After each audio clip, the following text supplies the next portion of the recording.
Meu irmão e minha irmã, hoje, segunda-feira, dia 28 de agosto, a igreja comemora o dia de Santo Agostinho, este bispo tão importante do início da era cristã, ele que nasceu em 354 e morreu em 430, isso para dizer, logo no início, nos primeiros séculos do cristianismo. Ele, como nós sabemos, quando jovem, teve uma vida totalmente dissoluta, entregue aos pecados, entregue às vaidades, porém que depois, com 30 anos, se converteu, graças à intervenção do bispo de Milão, Santo Ambrósio, graças às orações de sua mãe, Santa Mônica, se converteu, foi batizado, depois se tornou sacerdote, se tornou bispo de Hipona. Tão grande era a sua sabedoria, tão grande a presença de Deus na sua vida depois da sua conversão. Ele que lutou com todas as suas forças contra todo tipo de heresias daquela época, especialmente o maniqueísmo, lutou com todas as forças, não teve medo de enfrentar as pessoas que defendiam estes erros grandes. Ele que entendeu que não adiantava buscar Deus do lado de fora se antes não tivesse buscado dentro da própria pessoa, dentro de si mesmo. Isso diz o seu texto das Confissões. Vamos então escutar o que nos diz o Evangelho de hoje e ver o que nos pode dizer, iluminados pela figura de Santo Agostinho. Do Evangelho segundo Mateus. Naquele tempo disse Jesus: Ai de vós, mestres da lei e fariseus hipócritas, vós fechais o reino dos céus aos homens, vós porém não entrais, nem deixais entrar aqueles que o desejam. Ai de vós, mestres da lei e fariseus hipócritas, vós percorreis o mar e a terra para converter alguém, e quando conseguis, o tornais merecedor do inferno 2 vezes pior do que vós. Ai de vós, guias cegos, vós dizeis, se alguém jura pelo templo não vale, mas se alguém jura pelo ouro do templo então vale. Insensatos e cegos, o que vale mais, o ouro ou o templo que santifica o ouro? Vós dizeis também, se alguém jura pelo altar não vale, mas se alguém jura pela oferta que está sobre o altar então vale. Cegos, o que vale mais, a oferta ou o altar que santifica a oferta? Com efeito, quem jura pelo altar, jura por ele e por tudo que está sobre ele. E quem jura pelo templo, jura por ele e por Deus que habita no templo. E quem jura pelo céu, jura pelo trono de Deus e por aquele que nele está sentado. Palavra da salvação, glória a vós, Senhor. Nós vemos que já desde sábado, nos evangelhos, Jesus vem, vamos dizer assim, sem medo, falando e denunciando os erros graves dos fariseus, dos escribas, dos mestres da lei. Hoje não mede palavras, diz com todas as letras, vocês são hipócritas, são cegos. Vejamos estas palavras, cego e hipócrita. De fato, a palavra hipócrita vem do grego. Hipo significa baixo, abaixo.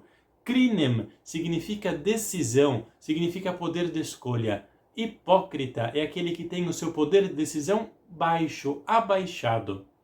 Hipócrita também era sinônimo de ator, daquele que representava um personagem. Era sinônimo daquele que usava máscaras para apresentar um personagem.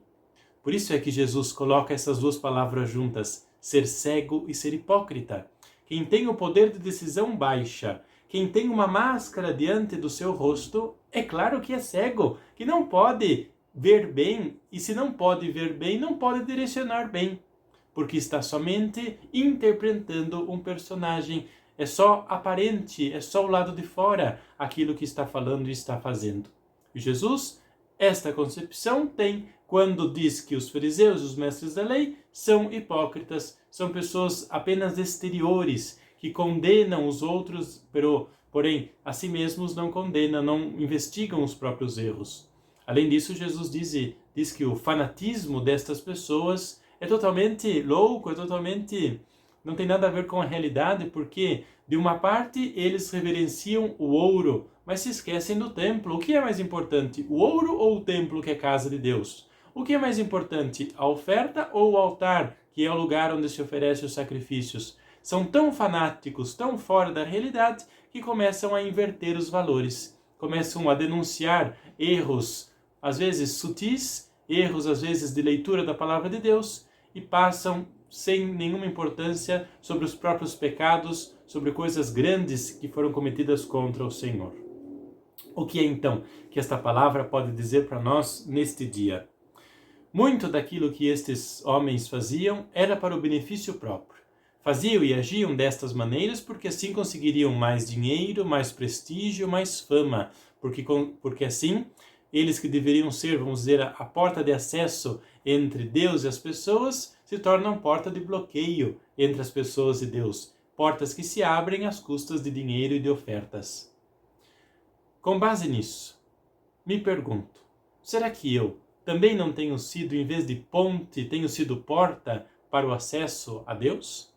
Aquelas pessoas que estão ao meu redor, os meus irmãos, os meus parentes, os meus conhecidos, eu levo até Deus? Ou eu faço de tudo para dificultar o acesso dessas pessoas até Deus? Dizendo que tem que ter uma moral assim altíssima, que tem que ter uma precisão nos costumes tão alta, que nem eu mesmo tenho. E assim essas pessoas mais se afastam de Deus do que se aproximam dele? Será que o meu contato com a palavra de Deus e o dever que eu tenho de apresentar a palavra do Senhor aos meus irmãos, estou me favorecendo com isso? Estou aparecendo eu em vez de apontar a Deus?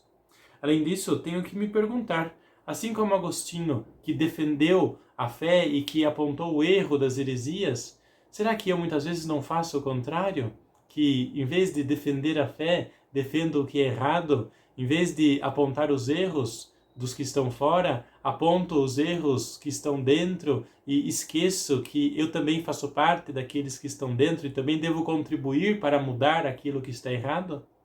Meu irmão e minha irmã, nunca nos esquecemos que todos nós corremos o risco de ser hipócritas, ou seja, de sermos incoerentes com a vida de fé que nós professamos, de demonstrar apenas um personagem daquilo que nós acreditamos.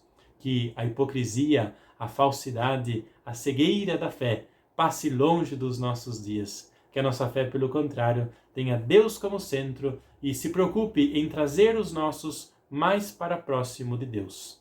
Que a bênção do Senhor, por intercessão de Santo Agostinho, seja derramada sobre você, em nome do Pai, e do Filho, e do Espírito Santo. Amém.